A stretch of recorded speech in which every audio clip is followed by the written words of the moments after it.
Welcome back to Carneades.org. Today we're going to be starting a new series, because 2 running concurrently wasn't enough. This is going to be called 7 Ontological Arguments for the Existence of God. In this series, we're going to be doing a different ontological argument and objections to that ontological argument every week. This video is going to be a quick introduction where we're going to go over the basics of those 7 arguments that we're going to be looking at.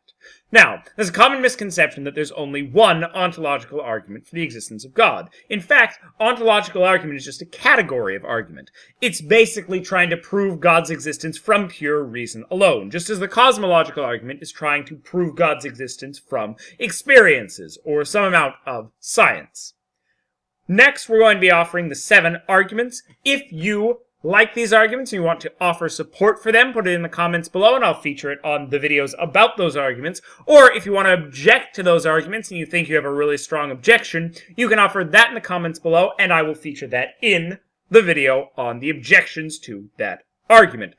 The reason I have these 7 arguments, these are the 7 arguments that are outlined in the Stanford Encyclopedia of Philosophy's article on the ontological argument. Alright? Let's get started. So, first argument is the argument from definition. This goes, God is by definition a being with every perfection. Existence is a perfection, therefore God exists. Next up, we have the conceptual argument for the existence of God. It goes, I can conceive of a being of which no greater can be conceived. If such a being does not exist, then I can conceive of a greater being, one that exists. I cannot conceive of a being greater than one of which no greater can be conceived. Therefore, such a being, God, exists. It's okay if you're a little confused right now, because we're going to be digging much more in depth into each of these arguments when we do the videos on those specific arguments. Next up, we have the modal ontological argument for the existence of God. It is possible that God exists. God is not contingent. Either it is not possible that he exists, or he exists necessarily, therefore God exists.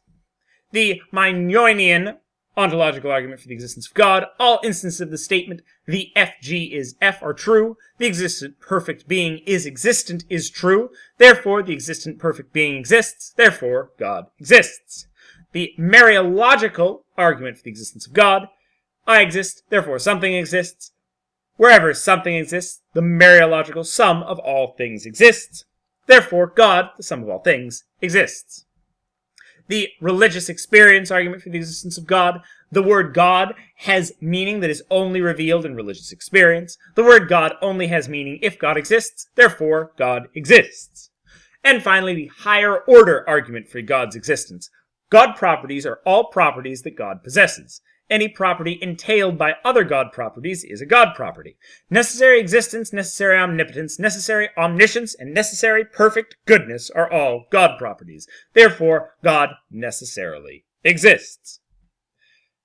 Those were the 7 ontological arguments for the existence of God.